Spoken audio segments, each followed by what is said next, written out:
ఏపీని డ్రగ్స్ రహిత రాష్ట్రంగా మార్చేందుకు అందరూ సహకారం అందించాలని హోంమంత్రి వంగల్పూడి అనిత కోరారు. భవిష్యత్తును నాశనం చేసుకోవద్దని తల్లిదండ్రులు పెట్టుకున్న నమ్మకాన్ని నిలబెట్టుకోవాలని యువతకు సూచించారు. తుమ్మలపల్లి కళాక్షేత్రంలో డ్రగ్స్ అక్రమ రవాణాకు వ్యతిరేకంగా నషాముక్త్ భారత్ అభియాన్ వికసిత్ భారత్ కి పెహచాన్ థీమ్తో నిర్వహించి వర్క్షాప్ హోంమంత్రి ముఖ్య అతిథిగా హాజరయ్యారు. ఈ సందర్భంగా అనిత మాట్లాడుతూ ఏ తల్లిదండ్రులైనా ఒంట్లో బాగోలేని బిడ్డకు జీవితాంతం సేవ చేయడానికైనా సిద్ధపడతారని చెప్పారు. కానీ గంజాయి మత్తులో పడి జైల్లో ఉన్న బిడ్డను విడుదల చేసేందుకు ఏ పేరెంట్స్ కూడా ముందుకు రారన్నారు. హోంమంత్రి అయిన కొత్తలో ఓ వ్యక్తి తనకు ఫోన్ చేసి చెప్పిన విషయం షాక్ గురయ్యేలా చేసిందన్నారు. 4వ తరగతి చదువుతున్న పిల్లాడు గంజాయికి బానిసరయ్యాడంటూ సదరు వ్యక్తి చెప్పిన విషయం విని భయాందోళనకు గురైనట్లు చెప్పారు. ఈగల ఆధ్వర్యంలో రాష్ట్ర వ్యాప్తంగా ఎప్పటికప్పుడు తనిఖీలు చేస్తున్నామని, నిర్మానుష్య ప్రదేశాల్లో డ్రోన్స్ తిరుగుతున్నాయని హోంమంత్రి తెలిపారు.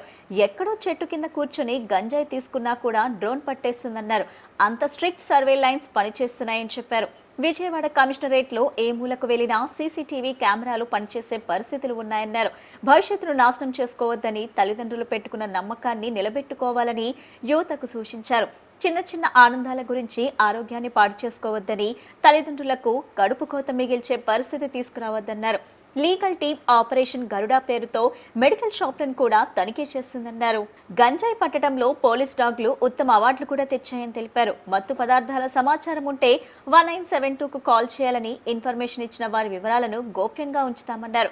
డ్రగ్స్ ఫ్రీ ఆంధ్రప్రదేశ్గా మార్చడానికి అందరి సహాయ సహకారాలు ఇవ్వాలని హోంమంత్రి అనిత పిలుపునిచ్చారు. ఈరోజు గాంజాకు అలవాటు పడిన తర్వాత ఏం చేయాలి అనే దానికన్నా గాంజాలకి డ్రగ్స్కి అలవాటు పడకుండా యువతిని ఎలా కాపాడుకోవాలనే ఉద్దేశంతో ఈరోజు సెంట్రల్ గవర్నమెంట్, స్టేట్ గవర్నమెంట్ అనేకమైన ప్రోగ్రాములు తీసుకుంటుంది. కాకపోతే ఈ రోజున జనరేషన్ పిల్లలు చాలా ఫాస్ట్గా ఉంటున్నారు, అట్ ద సేమ్ టైం చాలా క్లారిటీగా ఉంటున్నారు. అంతే క్లారిటీ ఎక్కడో ఒక చిన్న డ్రాప్ అవుతుంది. ఆ డ్రాప్ అవుతున్న నేపథ్యంలోనే ఇలాంటి వాటికి బాగా ఎడిక్ట్ అయ్యే పరిస్థితులు కూడా కనిపిస్తున్నాయి. సుమారుగా భారతదేశంలో నిన్ననే నేను విట్ కాలేజ్కి కూడా నేను ఈ యాంటీ నార్కోటిక్ డే సందర్భంగా అక్కడ పిల్లలతో ఇంటరాక్ట్ అయ్యా. అక్కడికి వెళ్ళినప్పుడు కూడా చెప్పాను, సుమారుగా మన భారతదేశంలో దగ్గర 3.5 నుంచి 4 కోట్ల మంది ఈ గాంజాకి, డ్రగ్స్కి అలవాటు పడిపోయినట్టున్నారు. అదే కాకుండా చాలామంది ఫస్ట్ టైం ఎలాగ స్టార్ట్ చేస్తారు, ఆ ఏజ్ గ్రూప్ కూడా దగ్గర చూసుకుంటే ఇందాకే మేము అందరం మాట్లాడుకున్నాం, మా సూర్యకుమార్ గారు, కలెక్టర్ గారు అందరం కలిపి దగ్గర 13 సంవత్సరాల నుంచి 18 సంవత్సరాల మధ్యలో ఉన్న వాళ్ళు స్టార్ట్ చేయడానికి చాలా ఉత్సుకత చూపించే పరిస్థితులు కనిపిస్తున్నాయి.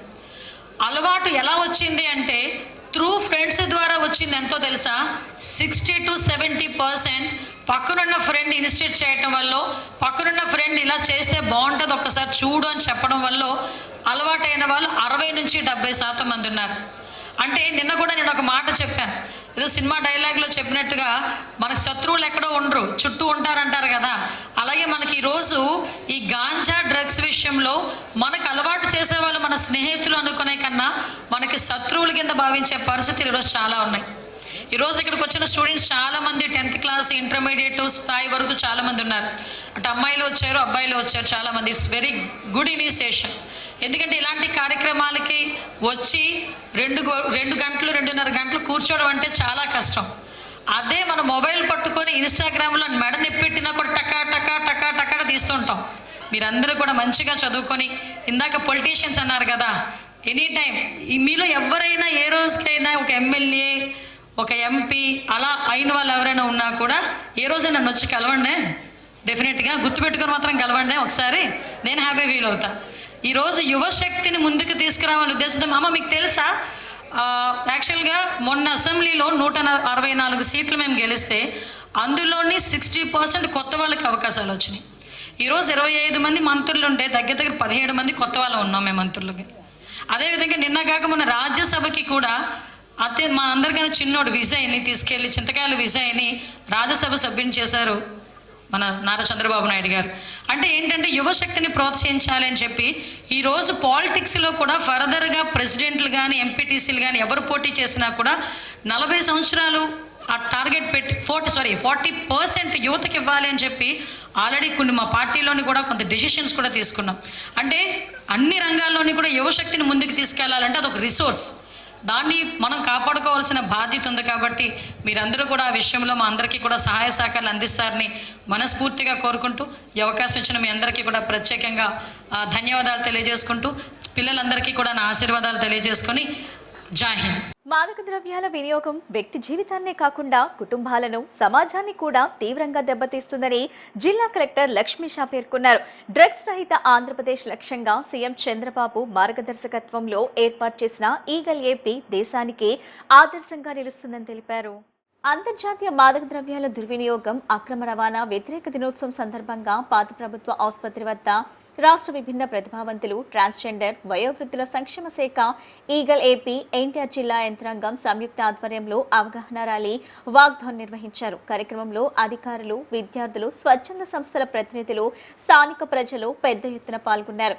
ఈ సందర్భంగా పాల్గొన్న వారందరూ డ్రగ్స్ వద్దు బ్రో అంటూ నినాదాలు చేస్తూ మాదక ద్రవ్యాలకు వ్యతిరేకంగా ప్రభుత్వం చేస్తున్న పోరాటంలో భాగస్వాములు అవుతామని ప్రతిజ్ఞ చేశారు.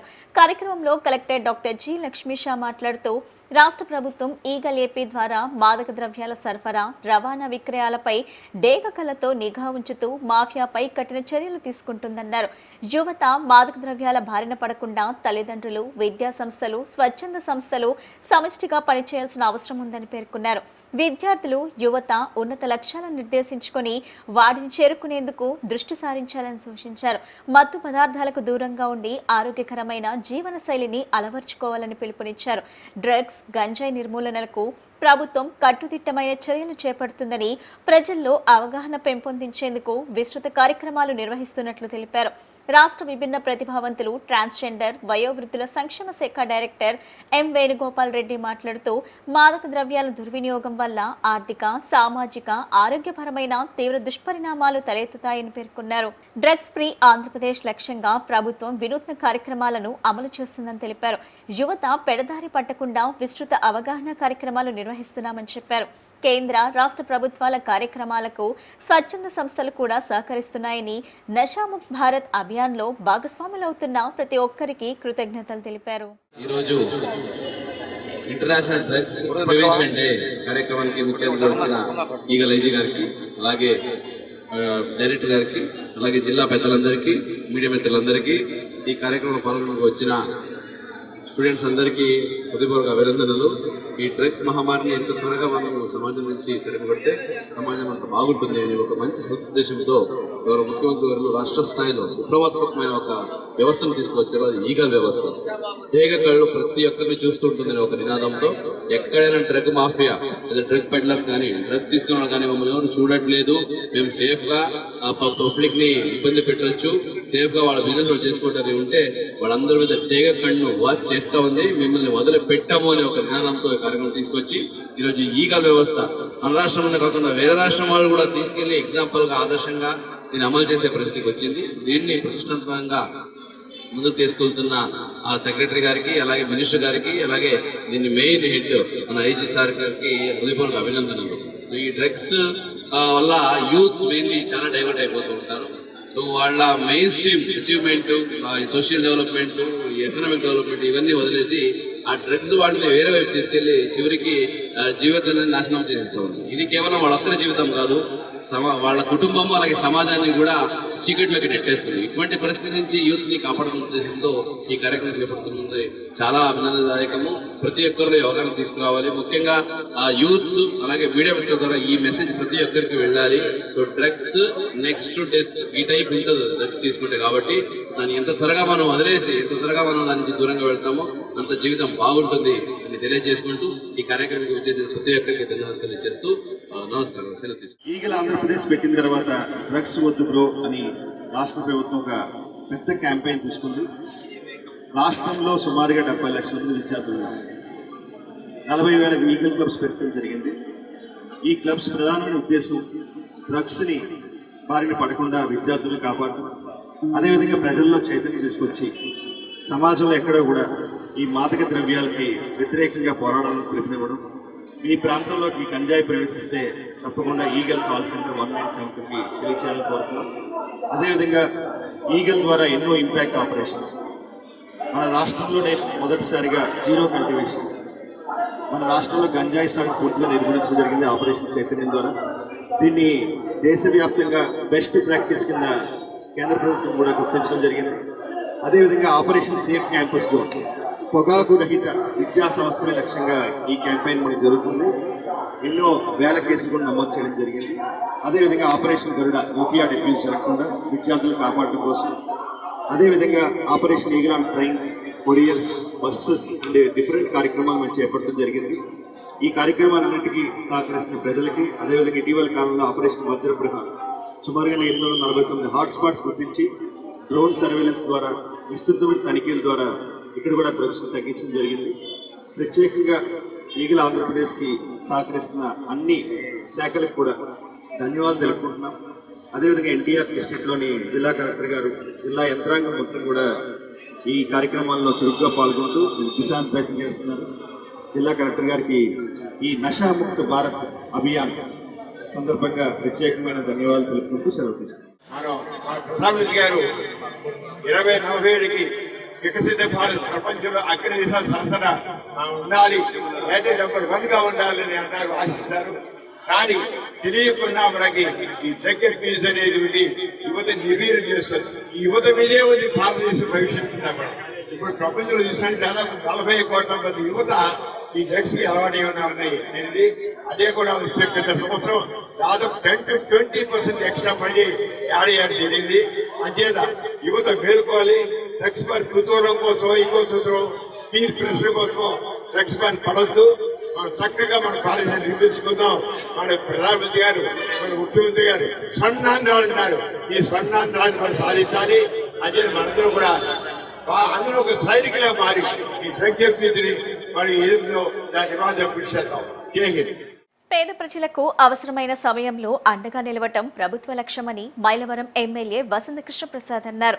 వైద్య ఖర్చులు భారంగా మారిన పరిస్థితుల్లో అర్హులైన ప్రతి ఒక్కరూ ప్రభుత్వ సంక్షేమ పథకాలను సద్వినియోగం చేసుకోవాలని ఆయన సూచించారు. ఎమ్మెల్యే వసంత కృష్ణ ప్రసాద్ కార్యాలయంలో సీఎంఆర్ రీఎంబర్స్ చెక్కులను, ఎల్ఓసీలను ఎమ్మెల్యే వసంత కృష్ణ ప్రసాద్ లబ్ధిదారులకు అందజేశారు. రెడ్డిగూడెం, మైలవరం, జీ కొండూరు మండలాలకు చెందిన లబ్ధిదారుల చెక్కులను, ఎల్ఓసీలను అందుకున్నారు. ఈ సందర్భంగా ఎమ్మెల్యే వసంత కృష్ణ ప్రసాద్ మాట్లాడుతూ, నియోజకవర్గంలో ఇప్పటి వరకు సీఎం సహాయ నిధి నుంచి వసంత 141 మంది లబ్ధిదారులకు 1,47,59,839 రూపాయల సాయం మంజూరైనట్లు వివరించారు. వైద్య ఖర్చులు భరించలేని పేదల ప్రభుత్వ సంక్షేమ పథకాలను సద్వినియోగం చేసుకోవాలని కోరారు. ఈ కార్యక్రమంలో జనసేన పార్టీ ఇన్ఛార్జ్ అక్కల్ రామ్మోహన్ రావు గాంధీ, కూటమి నాయకులు పాల్గొన్నారు. పెన్షన్ అనేది ఉద్యోగులకు సామాన్య హక్కు అని ప్రభుత్వాలు ఆర్థిక భారంగా చూడకుండా 11,000 మందికి పాత పెన్షన్ మంజూరు చేయడం హర్షణీయమని డిఎస్సి 2003 ఉపాధ్యాయుల ఫోరం రాష్ట్ర కన్వీనర్లు కేఎల్ శ్రీనాథ్ తెలిపారు. ఈ ప్రక్రియలో సహకరించిన రాష్ట్ర ప్రభుత్వం, ఏపీ జేఏసీతో పాటు అన్ని సంఘాల నాయకులకు కృతజ్ఞతలు తెలియజేశారు. గాంధీనగర్లోని ఏపీ ఎన్జీఓ హోంలో డిఎస్సి 2003 ఉపాధ్యాయుల రాష్ట్ర ఫోరం ఆధ్వర్యంలో కృతజ్ఞతా సభ జరిగింది. సుమారు 200 మంది ఉపాధ్యాయులు పాల్గొని 20 ఏళ్లుగా కొనసాగిన పాత పెన్షన్ సాధన పోరాటం ఫలించిందని ఆనందం వ్యక్తం చేశారు. ఈ సందర్భంగా ముఖ్యమంత్రి చంద్రబాబు నాయుడు చిత్రపటానికి పాలాభిషేకం చేసి ప్రభుత్వానికి ధన్యవాదాలు తెలిపారు. ఈ సందర్భంగా డిఎస్సి 2003 ఉపాధ్యాయుల ఫోరం రాష్ట్ర కన్వీనర్లు కేఎల్ శ్రీనాథ్ మాట్లాడుతూ, తమకు ఉద్యోగ నోటిఫికేషన్ ఇచ్చిన ప్రభుత్వం కూడా చంద్రబాబు నాయుడు నేతృత్వంలోని ప్రభుత్వమేనని, ఇప్పుడు పాత పెన్షన్ సౌకర్యాన్ని కూడా కల్పించడం తమ జీవితాల్లో కీలకమైన నిర్ణయం అని పేర్కొన్నారు. ఈ నిర్ణయం ఉపాధ్యాయుల్లో కొత్త ఉత్సాహాన్ని నింపిందని తెలిపారు. నారా చంద్రబాబు నాయుడు గారికి మరి 11,000 మంది ఉద్యోగ ఉపాధ్యాయుల తరపున హృదయపూర్వక కృతజ్ఞతలు తెలుపుకుంటున్నాం. అలాగే డిప్యూటీ సీఎం పవన్ కళ్యాణ్ గారికి, అలాగే మరి బీజేపీ ప్రభుత్వానికి, కూటమి ప్రభుత్వానికి హృదయపూర్వక కృతజ్ఞతలు తెలుపుకుంటున్నాం. మరి 2 దశాబ్దాల కళ ఈరోజు నెరవేరిన వేళ మరి ప్రభుత్వానికి, మరి ముఖ్యంగా ఉపాధ్యాయుల పరంగా మాకు 2003 డిఎస్సిలో నోటిఫికేషన్ ఇచ్చింది చంద్రబాబు నాయుడు గారే. ఈరోజు పాత పెన్షన్ ఇచ్చింది కూడా చంద్రబాబు నాయుడు గారే. మరి ఎన్నో సంవత్సరాలుగా దీని మీద మేము పోరాడుతున్నాం. మెమో 57 కేంద్ర ప్రభుత్వం ఇచ్చినటువంటి మెమో 57 అనుసరించి ఈ రోజున మరి రాష్ట్రంలో ఉన్నటువంటి ఉద్యోగులకి చారిత్రాత్మకమైనటువంటి నిర్ణయం ప్రభుత్వం ఇచ్చింది. ఈ సందర్భంగా రాష్ట్ర వ్యాప్తంగా మరి మా యొక్క సభ్యులందరూ కూడా పండుగ వాతావరణంలో ఉన్నారు. దీనికి సహకరించినటువంటి కామ్రేడ్ ఏపీ ఎన్జిఓ రాష్ట్ర అధ్యక్షులు AP JAC chairman Shri Alaparthi Vidyasagar గారు మా మొదటి ఆది నుండి మా వెన్నంటి ఉండి మరి ఈ రోజున మాకు పెన్షన్ రావడం, పాత పెన్షన్ రావడానికి విశేషమైన కృషి చేసినట్టు శ్రీ అలపర్తి విద్యాసాగర్ గారికి మా 11,000 మంది ఉద్యోగ ఉపాధ్యాయుల తరఫున హృదయపూర్వక కృతజ్ఞతలు తెలుపుకున్నాం. అలాగే మా విషయంలో పాత పెన్షన్ రావడానికి సహకరించినటువంటి ఉద్యోగ ఉపాధ్యాయ సంఘాలకి, ఎమ్మెల్సీలకి, దీనికి విశేషం కృషి చేసిన ప్రతి ఒక్క వ్యక్తికి ఈ సందర్భంగా మా 2003 డిఎస్సి ఉపాధ్యాయుల ఫోరం తరఫున మరి కృతజ్ఞతలు తెలుపుకుంటున్నాం. ఈరోజు మేమంతా కూడా డిఎస్సి 2003 నోటిఫికేషన్ ద్వారా రిక్రూట్ కాబడి సిపిఎస్ ఏదైతే రిటైర్ అయిన తర్వాత ప్రభుత్వ ఉద్యోగులకు 400-500 రూపాయల పెన్షన్ ఇచ్చి నడి రోడ్డును పడేసేటువంటి సిపిఎస్ అనేటువంటి దుర్మార్గమైనటువంటి పెన్షన్ విధానం ఏదైతే ఉందో ఆ సిపిఎస్ జీవోలు అమల్లోకి రాకముందే మేము ఉద్యోగ నియామక ప్రక్రియ అంతా కూడా పూర్తి చేసుకున్నటువంటి మా బ్యాచ్ ఇది. మేము గత 20 సంవత్సరాల నుంచి కూడా పోరాటం చేస్తూనే ఉన్నాము. గత 10 సంవత్సరాలుగా ఉపాధ్యాయుల ఫోరం అనేటువంటిది గుంటూరులో స్థాపించి న్యాయ పోరాటం ద్వారా, ఎమ్మెల్యేల ద్వారా, మంత్రుల ద్వారా, అలాగే గత ముఖ్యమంత్రి గారి దృష్టికి అనేక సార్లు తీసుకువెళ్తూ మేము అన్యాయంగా సిపిఎస్ అమల్లోకి రాకముందే నియమించినా సరే సిపిఎస్ మాకు అమలు చేస్తున్నారు, సిపిఎస్ను రద్దు చేయాలని చెప్పి ఉద్యమాలు చేసిన క్రమంలో కేంద్ర ప్రభుత్వం, సుప్రీంకోర్టు కావచ్చు, అనేక హైకోర్టులు ఇచ్చినటువంటి తీర్పులను అనుసరించి మెమో 57 అనేటువంటిది ఒకటి రిలీజ్ చేయడం జరిగింది. నరేంద్ర మోడీ గారు ఇచ్చినటువంటి ఆ మెమో 57ని 2019లో ఒకటి వచ్చింది, 2021లో ఒకటి వచ్చింది. ఆ రెండు మెమో 57లు పట్టుకుని గత ప్రభుత్వం జగన్మోహన్ రెడ్డి గారి దగ్గరికి కొన్ని వందల సార్లు మేము తిరిగినప్పటికీ కూడా మమ్మల్ని పట్టించుకోలేదు. కేవలం కొంతమంది ఐఏఎస్లకు మాత్రమే ఆ మెమో 57 అమలు చేసి పాత పెన్షన్ విధానాలను తీసుకొచ్చింది. చాలా మోసం చేసింది. మేము తీవ్ర ఆవేదన, ఆందోళనతో ఉన్నటువంటి క్రమంలో ఒక జేఏసీ ద్వారా రోడ్డు మీదకి వచ్చి పోరాటం చేయడం ఒకటే మార్గం అని చెప్పేసి మేము కలిసి డిఎస్సి 2003 ఉపాధ్యాయుల ఫోరంగా విజయవాడలో గత సంవత్సరం ఆగస్టులో మహాధర్నాను చేపట్టడం, ఆ తర్వాత ప్యాప్టో చేసేటువంటి ఉద్యమాల్లో కావచ్చు, జేఏసీ ముఖ్యమంత్రి గారికి ఇచ్చేటువంటి డిమాండ్స్లో కావచ్చు, మా మెమో 57 అమలు చేయడమే ప్రధానమైనటువంటి డిమాండ్గా మారింది. ఆ క్రమంలో మరి అక్టోబర్ 2025లో ముఖ్యమంత్రి గారు స్పష్టంగా చెప్పారు, ఇది సుప్రీంకోర్టు ఇచ్చినటువంటి తీర్పు మేరకు మెమో 57 వచ్చింది కాబట్టి ఈ 11,000 మందికి కూడా మేము పాత పెన్షన్ ఇవ్వడానికి సిద్ధంగా ఉన్నాము, టెక్నికల్గా ఏమైనా సమస్యలుంటే పరిష్కరించి ఇస్తామని చెప్పేసి ప్రకటించడము, 3 మంత్రులని ఇది చూడాలని చెప్పేసి సత్యకుమార్ యాదవ్, నాదెండ్ల మనోహర్ గారు, పయ్యావుల కేశవ్ గారికి ఆ బాధ్యత అప్పచెప్పడము, వారి చుట్టూ కూడా మేము అనేక సార్లు తిరిగి చివరికి డైరెక్ట్గా ఈరోజు రాష్ట్రంలో డిఏలు ఇవ్వడానికి ఆర్థిక పరిస్థితి బాగాలేదని చెప్పేసి 5 డిఏలు ఆపారు. పిఆర్సీ, ఐఆర్ ఇవ్వడానికి ఆర్థిక పరిస్థితి లేదని చెప్పేసి ఆపడం జరిగింది. కానీ మాది అత్యంత న్యాయమైన డిమాండ్ కాబట్టి ఈరోజు ఒక్కొక్క ఉద్యోగికి రిటైర్ అయిన తర్వాత వచ్చేటువంటి పెన్షన్ లక్షల్లో ఉండొచ్చు. అదేవిధంగా నేను చంద్రబాబు నాయుడు గారు చెప్పినట్లుగా రిటైర్ అయిన తర్వాత ఒక్కొక్కరికి 2 crores వరకు లాభం చేకూరుతుంది. రాష్ట్రాన్ని ఆరోగ్యవంతమైన ఆంధ్రప్రదేశ్గా తీర్చిదిద్దే లక్ష్యంతో ముఖ్యమంత్రి చంద్రబాబు నాయుడు చేపట్టిన సంజీవిని కార్యక్రమం దేశానికే ఆదర్శంగా నిలుస్తుందని ఎమ్మెల్యే గల్లా మాధవి తెలిపారు. భావితరాలకు ఆరోగ్యవంతమైన, అభివృద్ధి చెందిన ఆంధ్రప్రదేశ్ను అందించాలనే సంకల్పంతో ప్రభుత్వం పనిచేస్తుందని ఆమె పేర్కొన్నారు. ప్రజల ఆరోగ్య పరిరక్షణకు అత్యంత ప్రాధాన్యత ఇస్తూ ప్రతి కుటుంబానికి మెరుగైన వైద్య సేవలు అందించే దిశగా సంజీవిని కార్యక్రమాన్ని అమలు చేస్తున్నట్లు చెప్పారు. ఆరోగ్యకరమైన సమాజ నిర్మాణంతో పాటు రాష్ట్ర అభివృద్ధికి బలమైన పునాదులు వేయటమే ముఖ్యమంత్రి లక్ష్యమని గల్లా మాధవి స్పష్టం చేశారు. ఒక కుటుంబానికి ఆపదొస్తే ఆదుకోవడం అనేది మానవత్వం. అదే ఆదుకునే చెయ్యి ప్రభుత్వందైతే అది ఆ ప్రభుత్వం యొక్క బాధ్యత. మరి ఆపదే రాకుండా ఆ కుటుంబ సభ్యుల్ని చూసుకోవాలి, ఆపదంటూ రాకుండా తన రాష్ట్ర ప్రజలు ఉండాలి అని అనుకోవడం నిజంగా అది బాధ్యత, మానవత్వంకి మించిన ఒక గొప్ప పారదర్శకత, ఒక గొప్ప నిబద్ధత గల పరిపాలన అని చెప్పచ్చు. అలాంటి ఒక పరిపాలన అందించే నాయకుడు మన నారా చంద్రబాబు నాయుడు గారు. ఆయన ఆలోచించిన విధానం మన ఆంధ్ర రాష్ట్రం రానున్న రోజుల్లో ఒక స్వర్ణ ఆంధ్రగా అవతరించాలి, ఈ భావితరానికి ఒక అద్భుతమైన ఆంధ్రప్రదేశ్ని అందించాలి అనే ఒక కృత నిశ్చయంతో ఆయన విధి విధానాలన్నీ కూడా రూపకల్పన చేస్తూ వస్తున్నారు. అందులో భాగంగానే ఆనందమయమైన ఆంధ్ర రాష్ట్రాన్ని ముందుకు తీసుకువెళ్ళాలి, మన యొక్క భావితర భవిష్యత్తుకి ఒక ఆనందమయమైన ఆంధ్ర రాష్ట్రాన్ని అందించాలి అని చెప్పి నిశ్చయించుకొని దాని కార్య సంకల్పంలో దాన్ని మనకి ఆనందమయమైన ఆంధ్రప్రదేశ్ సాధించే ఒక ప్రక్రియలో ముందుగా ఆరోగ్యం పట్ల, అదేవిధంగా ఆర్థికంగా ముందుకి ఎదగాలి అని చెప్పి ప్రతి ఒక్క పాలసీని రూపొందించడం జరుగుతుంది. అంటే హ్యాపీ ఆంధ్రప్రదేశ్ని సాధించడం కోసం హెల్దీ అండ్ వెల్దీ ఆంధ్రప్రదేశ్ని సృష్టించే ఒక ప్రయత్నం నారా చంద్రబాబు నాయుడు గారు చేస్తున్నారు. స్వర్ణాంధ్ర 2047 లక్ష్యంగా ఆంధ్ర రాష్ట్రం ముందుకు వెళ్తున్న క్రమంలో హ్యాపీ హెల్దీ వెల్దీ ఫ్యామిలీగా అవతరించాలి అని చెప్పి దృఢ సంకల్పాన్ని చేసుకున్నారు. ఈ క్రమంలోనే ముందుగా హెల్దీ ఫ్యామిలీగా హెల్దీ ఆంధ్ర రాష్ట్రంగా మారాలి అనే ఒక సంకల్పంతో ఏ ఒక్కరూ కూడా అనారోగ్య పాలు అవ్వకూడదు, అనారోగ్య పాలు అయిన వాళ్ళకి గవర్నమెంట్ అత్యధికంగా చేయూతను అందించాలి అనే ఒక లక్ష్యంతో ఈరోజు ప్రతి ఒక్క పాలసీని కూడా రూపకల్పన చేస్తూ ఉన్నారు. అదే క్రమంలో ఈరోజు సంజీవిని ప్రాజెక్టు మన ఆంధ్ర రాష్ట్రంలో మరి దేశవ్యాప్తంగా ఎక్కడా లేని విధంగా ఆరోగ్యాన్ని అందించాలి, ఆంధ్రప్రదేశ్ని తీర్చిదిద్దాలి అన్న ఒక సంకల్పంతో సంజీవిని అనే ఒక ప్రాజెక్ట్ని నారా చంద్రబాబు నాయుడు గారు రూపకల్పన చేయడం జరిగింది. రాష్ట్రంలో కష్టకాలంలో ఉన్న పేద మధ్యతరగతి కుటుంబాలకు కూటమి ప్రభుత్వం అండగా సహాయం అందిస్తుందని గుడివాడ ఎమ్మెల్యే వెనిగండ్ల రాము పేర్కొన్నారు. రాష్ట్ర అభివృద్ధి, ప్రజల సంక్షేమానికి శ్రమిస్తున్న చంద్రబాబు కష్టాన్ని ప్రజలందరూ గుర్తుంచుకోవాలని ఆయన విజ్ఞప్తి చేశారు. గుడివాడ పట్టణం ఏలూరు రోడ్లోని ప్రజావేదిక కార్యాలయంలో ముఖ్యమంత్రి సహాయ నిధి చెక్కుల పంపిణీ కార్యక్రమం జరిగింది. ఎమ్మెల్యే వెనిగండ్ల రాము ఆధ్వర్యంలో కూటమి నాయకత్వం సమక్షంలో నియోజకవర్గ పరిధిలోని 36 బాధిత కుటుంబాలకు మంజూరైన 23.40 లక్షల సీఎంఆర్ఎఫ్ చెక్కులను పంపిణీ చేశారు. ఈ సందర్భంగా ఎమ్మెల్యే రాము మాట్లాడుతూ కష్టకాలంలో ఉన్న ప్రతి కుటుంబానికి అండగా నిలవడమే కూటమి ప్రభుత్వ లక్ష్యమని అన్నారు. సీఎం చంద్రబాబు బాధితుల కన్నీళ్లు తుడిచేందుకు సీఎంఆర్ఎఫ్ ను అత్యంత పారదర్శకంగా అందిస్తున్నారని ఉద్ఘాటించారు.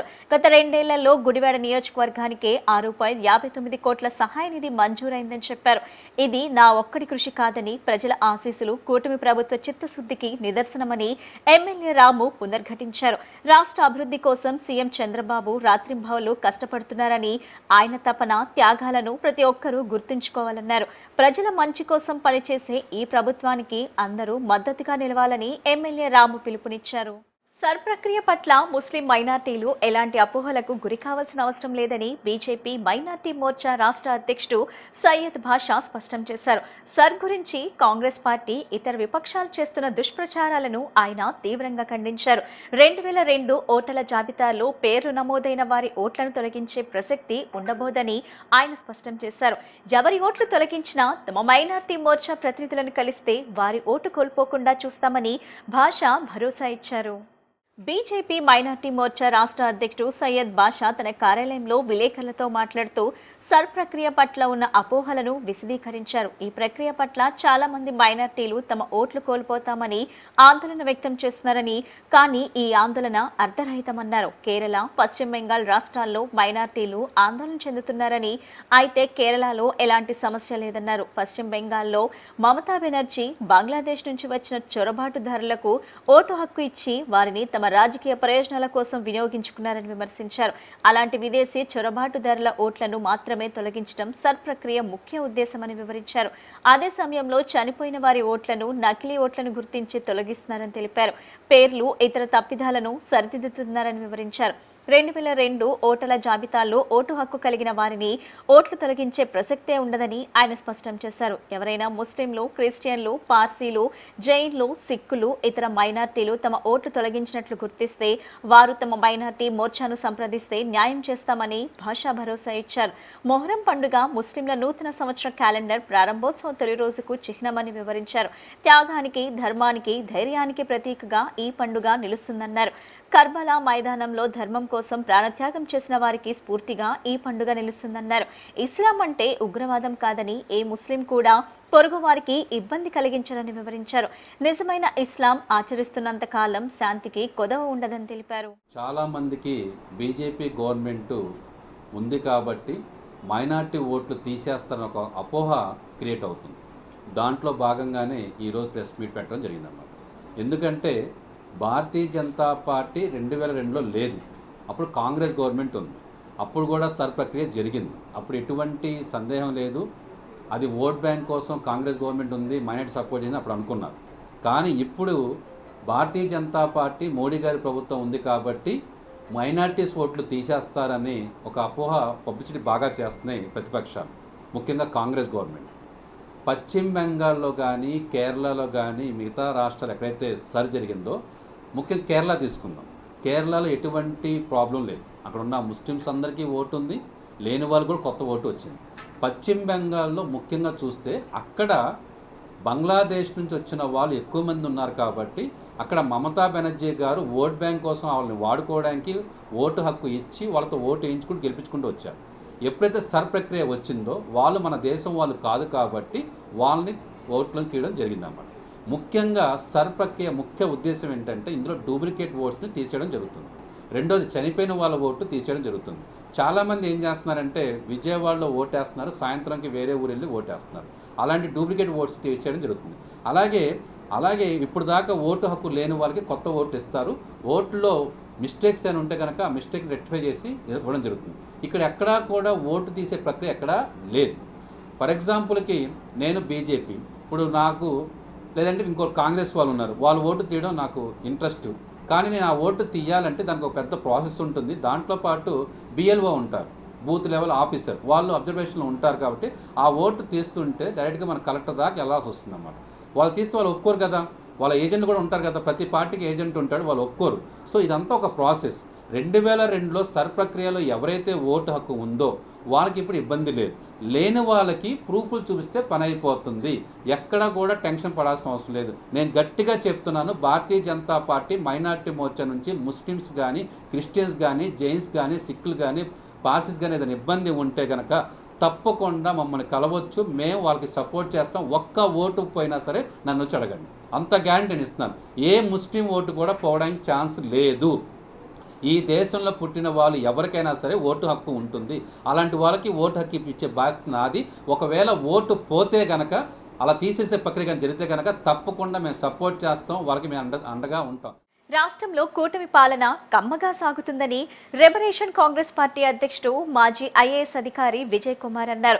టీడీపీ పాలనలో ఉంటే కమ్మ కులస్తులకు, వైసీపీ పాలనలో ఉంటే రెడ్లకు పదవుల పందారం చేస్తున్నారు తప్ప బీసీ, ఎస్సీ, ఎస్టీ, మైనార్టీలకు జనాభా తామాషా ప్రకారం పదవులు దక్కటం లేదని ఆయన ఆవేదన వ్యక్తం చేశారు. ముఖ్యంగా డిఎస్సి, స్పోర్ట్స్ కోటాలో అడ్డదారిన అనేక పదవులను తమ సొంత వర్గానికి కట్టబెట్టారని ఆయన మండిపడ్డారు. ఎన్నికల ముందు బీసీలు తమకు వెన్నుముక అని ప్రచారం చేసిన తెలుగుదేశం పదవుల పందారంలో మాత్రం కమ్మ వర్గానికే పెద్దపీట వేసిందని ఆయన ఆరోపించారు. తాడేపల్లిలోని లిబరేషన్ కాంగ్రెస్ పార్టీ కార్యాలయంలో ఏర్పాటు చేసిన విలేకరుల సమావేశంలో మాజీ ఐఏఎస్ అధికారి, పార్టీ వ్యవస్థాపక అధ్యక్షుడు విజయ్ కుమార్ మాట్లాడుతూ రాష్ట్రంలోని కూటమి పాలనపై తీవ్రస్థాయిలో ధ్వజమెత్తారు. తెలుగుదేశం పార్టీకి బీసీలే వెన్నుముక, బడుగు బలహీన వర్గాలకే ప్రథమ ప్రాధాన్యత అంటూ ఊదరగొట్టిన నేతలు అధికారంలోకి వచ్చాక పదవుల పందారంలో మాత్రం వారికి తీరని అన్యాయం చేశారని విమర్శించారు. ఎమ్మెల్యే, ఎంపీ, ఎమ్మెల్సీ, రాజ్యసభ స్థానాలతో పాటు మంత్రి పదవిలో తమ వర్గానికే చంద్రబాబు పెద్దపీట వేస్తున్నారని గణాంకాలతో సహా వివరించారు. ఎన్టీఆర్ హయాం నుంచి చంద్రబాబు హయాం వరకు తెలుగుదేశం పార్టీలో కమ్మ వర్గానికి పదవులు దక్కుతున్నాయని విమర్శించారు. బీసీ, ఎస్సీ, ఎస్టీ, మైనార్టీలకు జనాభా తామాషా ప్రకారం దక్కాల్సిన పదవుల్లో సగం కూడా వారికి అందటం లేదన్నారు. టీడీపీ అధికారంలో ఉంటే కమ్మ కులస్తులకు, వైసీపీ అధికారంలో ఉంటే రెడ్డి కులస్తులకు పదవుల పందారం చేసుకోవటం తప్ప ఎస్సీ, ఎస్టీ, బీసీ, మైనార్టీ వర్గాల గురించి ఎవరూ ఆలోచించడం లేదన్నారు. 4% కూడా లేని కమ్మవారికి 26 నుంచి 30% పదవులు ఎలా ఇస్తారని ఆయన ప్రశ్నించారు. కనీసం పార్టీ పదవుల్లో సైతం వారికి సముచిత ప్రాధాన్యత దక్కటం లేదన్నారు. టీడీపీ అధ్యక్షునిగా చంద్రబాబు, కార్యనిర్వాహక అధ్యక్షునిగా లోకేష్ ఉండటం ఇది కుటుంబ పార్టీ వ్యవహారంగా ఉందని ఆయన ఆరోపించారు. ముఖ్యంగా ఇటీవల నిర్వహించిన డిఎస్సిలో స్పోర్ట్స్ కోటాలో జరిగిన అవకతవకలను ఆయన సమగ్రంగా వివరించారు. నోటిఫికేషన్ ఇచ్చాక స్పోర్ట్స్ కోటాలో పోస్టులు పెంచాల్సిన అవసరం ఏమొచ్చిందని ఆయన ప్రశ్నించారు. అడ్డదారిన జీవోలు విడుదల చేసి స్పోర్ట్స్ కోటా పోస్టులు అన్ని కమ్మ వర్గానికి కట్టబెట్టారని ఉదాహరణలతో సహా వివరించారు. డిఎస్సి స్పోర్ట్స్ కోటాలో జరిగిన అవకతవకలపై తమ న్యాయ పోరాటం చేస్తామని విజయ్ కుమార్ వివరించారు. ఇక్కడ ఒక కమ్యూనిటీని మనం టార్గెట్ చేసి కమ్యూనిటీ గురించి మాట్లాడాలనేది నా ఉద్దేశం కాదు. ఎందుకు కాదంటే అనేక మంది ఈ కమ్యూనిటీలో అంటే కమ్మ కమ్యూనిటీలో ఉన్న వారందరూ ఈ రాజ్యంలో బెనిఫిట్ పొందేశారని నేను చెప్పడం లేదు. ఎందుకంటే only handful of people who are close to the NTR family or Nara family వాళ్ళు మాత్రమే అనేక రకాలైనటువంటి బెనిఫిట్స్ పొందుతున్నారు తప్ప యావత్ కమ్యూనిటీ వచ్చిందని అనేది నా ఉద్దేశం కాదు. ఆ మాటకు చెప్పాలంటే తెలుగుదేశం పార్టీ పర్టికులర్గా సిబిఎన్ లాంటి వారు కష్టాల్లో ఉన్నప్పుడు పక్కన నుండి దాన్ని నిలబెట్టి దానికోసం ఎంతో పని చేసినటువంటి వాళ్ళు అనేక మంది కమ్యూనిటీ వాళ్ళు ఉన్నారు. ఫర్ ఎగ్జాంపుల్ సుజనా చౌదరి లాంటి వారు. బట్ ఈరోజు వారేమి పార్టీని అడ్డం పెట్టుకుని పార్టీ ద్వారా ఎదగడం అనేది జరిగే పరిస్థితి కనిపించడం లేదు. అలా ఇంకా అనేక మంది పార్టీ కోసం పనిచేసినారు తప్ప పార్టీ నుంచి పొందినటువంటి వాళ్ళు కమ్యూనిటీ యాజ్ ఎ హోల్గా లేదు. బట్ హ్యాండ్ఫుల్ ఆఫ్ పీపుల్ అయితే మాత్రం ఖచ్చితంగా దాని ద్వారా లబ్ధి పొందుతూ ఎదుగుతూ వారు వందల వేల కోట్లకి ఎదుగుతున్న పరిస్థితి కనిపిస్తూ ఉంది. అయితే ఆంధ్ర రాష్ట్రంలో కమ్మ పాపులేషన్ ఎంత ఉంది అని అంటే లిటిల్ హయ్యర్ దెన్ 4%. అంటే ఇంచుమించు 22 లక్షల మంది పాపులేషన్ ఉన్నారు. మరి మిగిలిన వాళ్ళ పాపులేషన్ ఎలా ఉంది? 2.3 crores బీసీస్ ఉన్నారు, 1 కోటి మంది ఎస్సీస్ ఉన్నారు, 50 లక్షల పైన మైనారిటీస్ ఉన్నారు, 35 లక్షలు ఎస్టీలు ఉన్నారు, ఇట్లా అనేక మంది ఉన్నారు. మరి బడుగు బలహీన వర్గాల పార్టీ అన్నప్పుడు ఆ పద్ధతిలో వీరందరికీ అవకాశాలు దొరుకుతున్నాయా?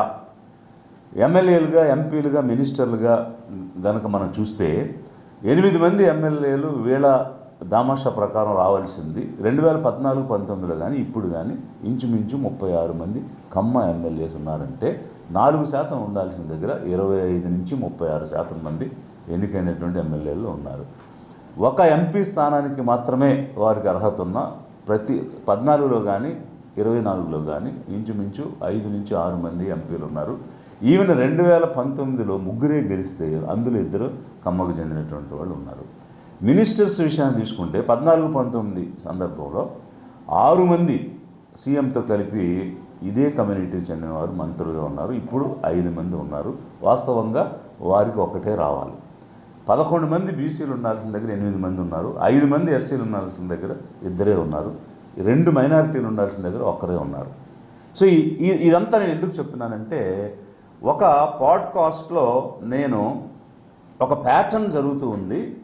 ఎవరు అధికారంలో ఉంటే వారికి కావలసిన వాళ్ళకే పదవులు ఇచ్చుకోవడం, ఆ పదవులు ఇచ్చుకోవడం అనేది నామినేటెడ్గా ఇచ్చే పదవులు, అడ్వైజర్స్గా ఇచ్చే పదవులు, కాంట్రాక్ట్ వర్కులు, డబ్బులు సమకూర్చిపెట్టే పదవులు మాత్రమే కాదు, ఈవెన్ ఉద్యోగాలు, పోస్టింగ్స్ ఇవి కూడా వారికి సంబంధించినటువంటి వారికే ఇస్తారు.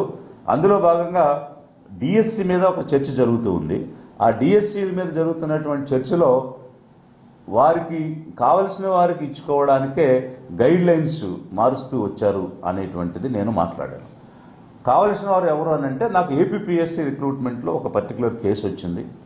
ఆ కేసు ద్వారా చౌదరి అని ఉంటే ఉద్యోగం ఇస్తున్నారు అనేటువంటి మాట కూడా నేను మాట్లాడాను. ఇప్పుడు కాసేపు ప్రకటనలో